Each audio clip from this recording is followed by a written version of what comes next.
نشو و نما اور اس کی ترویج و اشاعت اس دن سے ہی شروع ہو چکی ہے جس دن سب سے پہلے انسان آدم علیہ السلام نے اس روئے زمین پر قدم رکھا ہے۔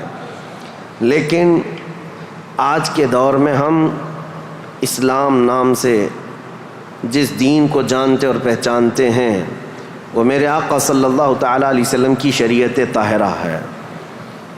اسلام کی تاریخ سننے سے پہلے ہمیں تھوڑا پیچھے کے تمام حالات بھی جاننا ضروری ہے، کیونکہ اسلام کی ترویج و اشاعت اور اس کی تبلیغ کے لیے جو زمین منتخب کیا اللہ رب العزت نے وہ عرب کی زمین ہے۔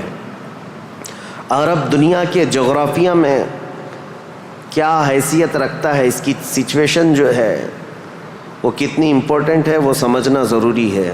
تو سنگلاخ زمین ہے، صحرا، پانی کی قلت، یہ تمام چیزیں عرب میں موجود ہیں، لیکن اسلام کی ترویج و اشاعت کے لیے اس زمین کو منتخب کیا گیا ہے۔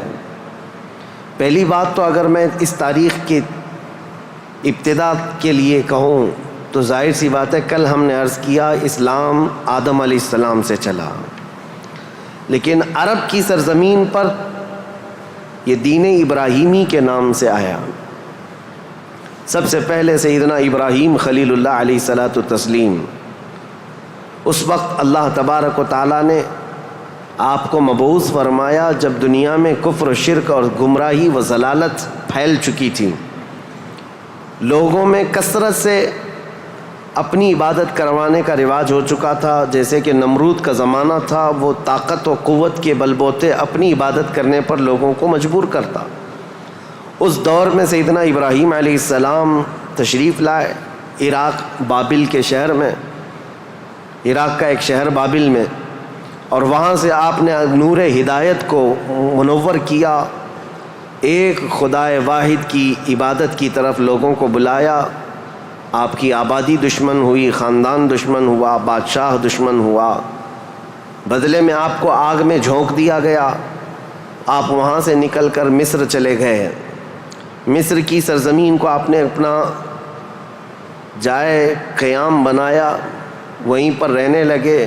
آپ کی شادی حضرت سارہ سے ہوئی، اولاد نہیں تھی برسوں تک۔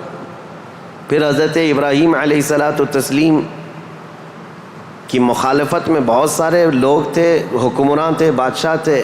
ایک وقت ایسا آیا کہ مصر کا ایک بادشاہ جو آپ کی مخالفت میں بہت زیادہ آگے تھا، لیکن اللہ تعالیٰ نے اس کے سینے کو نور ہدایت سے روشن کیا، پھر وہ آپ کی عزت و تکریم کیا۔ پھر اس بادشاہ نے اپنی بیٹی ہاجرہ کو ابراہیم علیہ السلام کے ساتھ بیاہ کر دیا۔ شروع سے میں تاریخ میں چل رہا ہوں، سب کو ذہن حاضر رکھنا ضروری ہے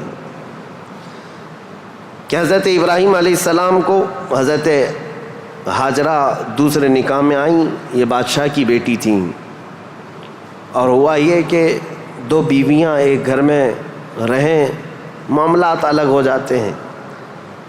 تو جب معاملات بدلنے لگ گئے تو حضرت ہاجرہ کے گھر میں ایک بیٹا پیدا ہوا جو حضرت اسماعیل علیہ السلام ہے۔ تو حضرت ابراہیم علیہ السلام کو حکم الہی ہوا کہ اس ماں اور بیٹے کو الگ رکھا جائے اور پہلی بیوی کو الگ رکھا جائے۔ تو ابراہیم علیہ السلام حضرت سارہ کو مصر میں ہی چھوڑ دیے اور حضرت ہاجرہ اور حضرت اسماعیل علیہ السلام کو لے کر عرب کی سرزمین میں داخل ہوئے۔ یہاں سے عرب کی تاریخ شروع ہوتی ہے۔ عرب کی سرزمین کو آباد کرنے والے پہلے انسان ابراہیم علیہ السلام ہیں۔ عرب میں بھی ساری زمین کا انتخاب نہیں، عرب کا جو مرکزی علاقہ تھا وہ مکہ مکرمہ تھا۔ مکہ مکرمہ اور خانہ کعبہ جو آج جہاں پر ہے وہ دنیا کے مرکز میں واقع ہے، سینٹر میں واقع ہے۔ ابراہیم علیہ السلام وہاں تشریف لائے۔ اس وقت کوئی آبادی نہیں تھی، کسی کا گھر نہیں تھا، کوئی مکان نہیں۔ خانہ کعبہ پرانی شکل میں جو فرشتوں کا بنایا ہوا، آدم علیہ السلام کا بنایا ہوا، نوح علیہ السلام کا بنایا ہوا مٹی کی شکل میں موجود تھا۔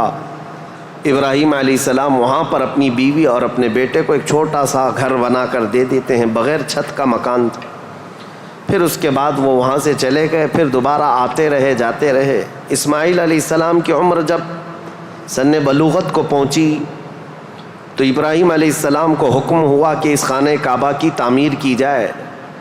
تو ابراہیم علیہ السلام نے اپنے بیٹے حضرت اسماعیل علیہ السلام کے ساتھ مل کر کے خانہ کعبہ کی تعمیر کی.